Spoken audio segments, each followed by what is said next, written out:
Inside 7 brains, the electrodes were already in place. Implanted weeks earlier, threaded carefully into deep limbic structures, they had been put there for one reason: to track and treat severe epilepsy. In December 2016, a research team at Northwestern University used those electrodes for something else. They asked the 7 patients to do nothing complicated, just breathe. What the team expected to find was nothing especially notable. The breath, after all, is automatic. The brain runs on its own rhythms. The 2 systems were assumed to be neighbors, not partners. The team wanted to know, definitively, with intracranial electrodes, whether breath was changing what the brain could perceive. It was. When a patient inhaled through the nose, 2 things happened. The amygdala, the structure that handles fear and threat, fired in tighter, more organized rhythms, and the hippocampus, the structure where memory is built, fell into the same beat. As long as the breath was nasal and slow, the brain ran on that beat. When the patient exhaled or breathed through the mouth instead of the nose, the rhythm broke. Memory retrieval slowed. Fearful images took longer to recognize. The signal dimmed. The conclusion, written in cautious academic English in the Journal of Neuroscience, was this: the way you breathe, not how much, not how fast, but the specific shape of the breath, is changing what the brain can perceive in the next half second. Read that line again. The brain is not always working at the same resolution. Resolution is being adjusted, moment by moment, by something beneath thought, something older than memory, something every living person has been doing every second since birth, and has, for the most part, never once paid attention to. The Northwestern study was not the first to suggest this, and it was far from the last. But it broke a quiet assumption. The assumption that the brain is a machine that perceives, and breath is a separate machine that delivers oxygen. Breath is what the brain rides. Once that is admitted, an older question opens. If breath is changing what the brain can perceive, then what exactly is being kept out? The Greeks had a word for this: pneuma. They used it carelessly, the way modern people use the word energy, for breath, for wind, for the principle that animates living things. Their physicians studied pneuma in the lungs. Their philosophers studied pneuma in the mind. They were not confused. They were watching one thing pass through 2 bodies: the body of the patient, the body of the world. The word existed before the split. The split came later, when medicine and metaphysics agreed never to share the same vocabulary again. But before the split, breath was understood as a passage, a door, a gate. Every reality you experience has to pass through a gate to reach you. Not every reality reaches you. Most do not. The room you are in right now contains thousands of frequencies of light your eyes do not register. Hundreds of sounds your ears do not lift out of the background hum.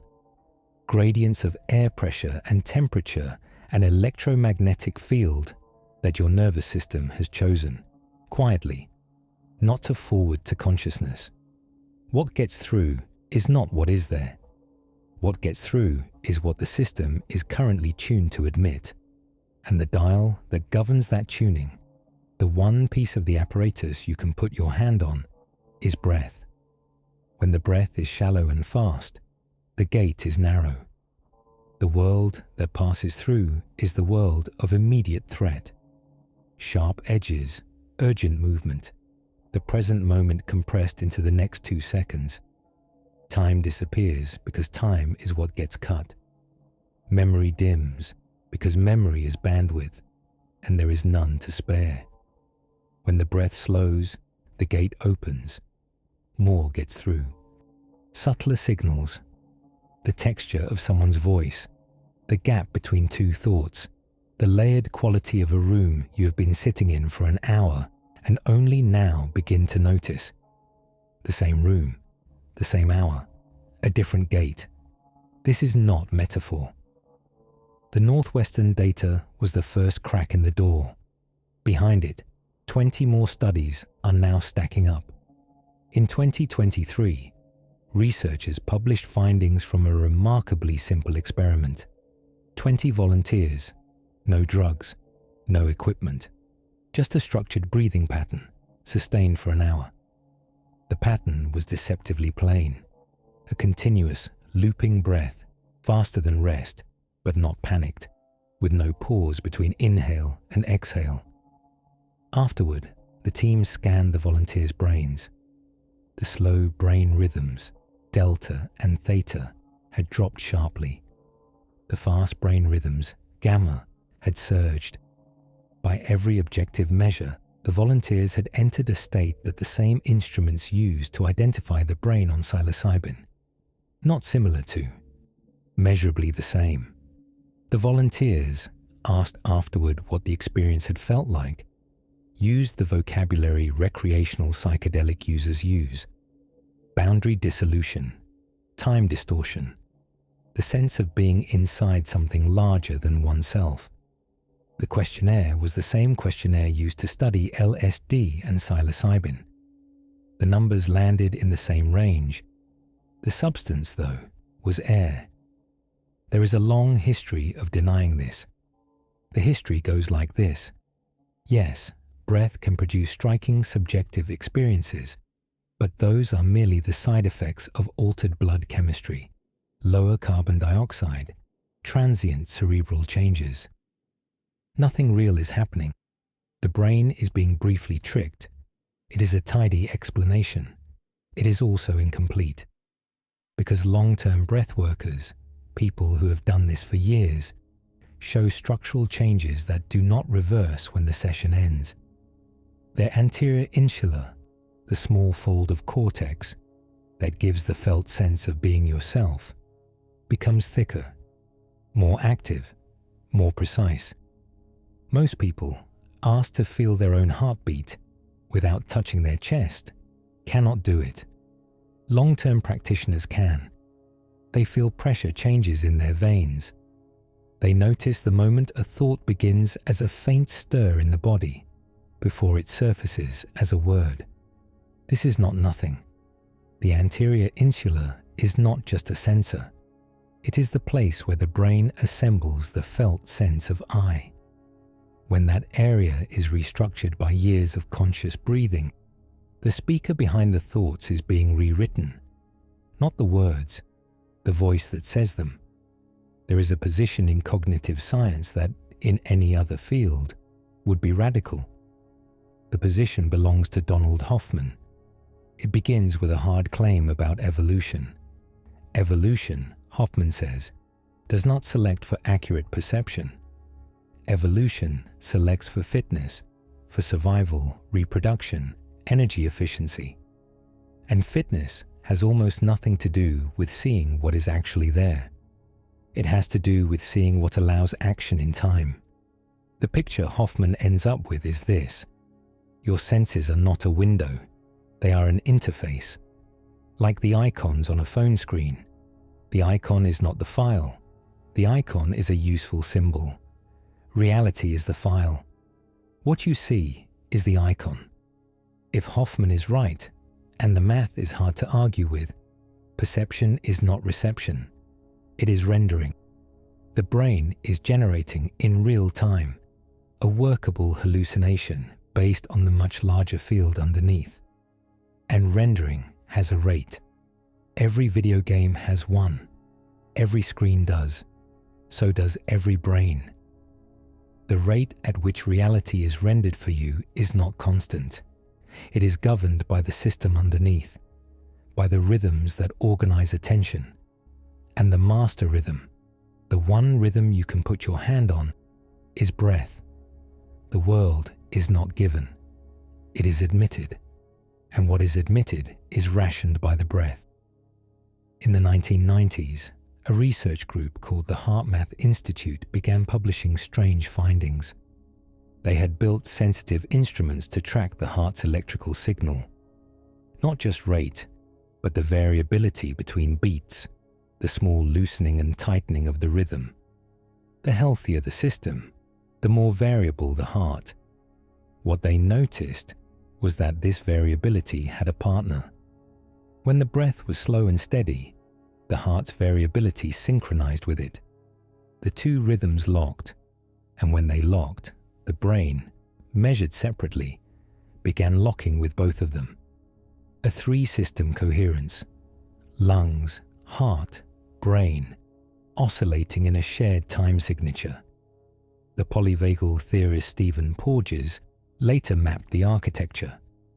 The vagus nerve, that long fiber that runs from the brainstem down through the chest and into the gut, is the channel by which the heart and the brain talk to each other. The vagus listens to the breath. When the breath is slow, the vagus carries calming signals upward. When the breath is fast, it carries alarm. This is mechanical, not mystical, but it has consequences that begin to feel mystical because the felt experience of three systems coming into coherence is unmistakable.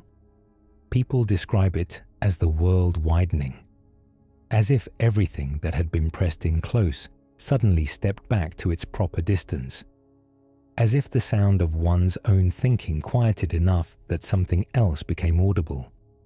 Some researchers go further.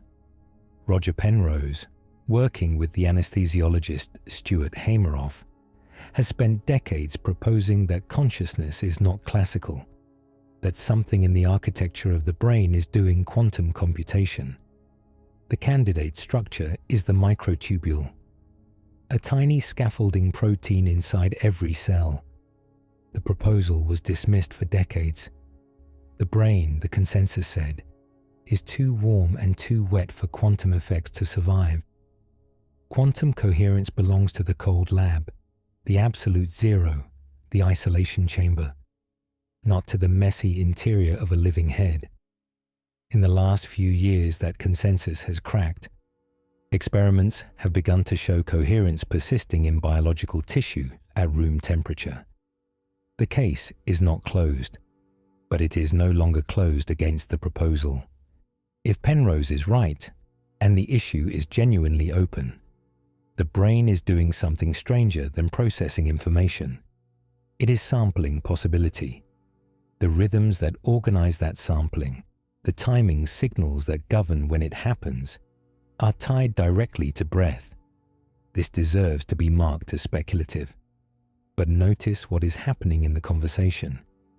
The science is creeping, very slowly, very carefully, toward a position that older traditions reached without instruments, by sitting still and watching one thing. In Sanskrit, the word for the discipline of breath is pranayama. Prana is not breath. Prana is the rate at which life enters the system. Yama is restraint. Pranayama is not the practice of breathing well. It is the practice of governing the rate of admission. The Indian texts that describe this, the Hatha Yoga Pradipika, the Shiva Samhita, are not written as poetry. They are written as engineering manuals. They specify ratios. They specify counts. They warn that doing it wrong destabilizes the system. They describe states that arise when the rate is held steady for years. The states they describe are not vague.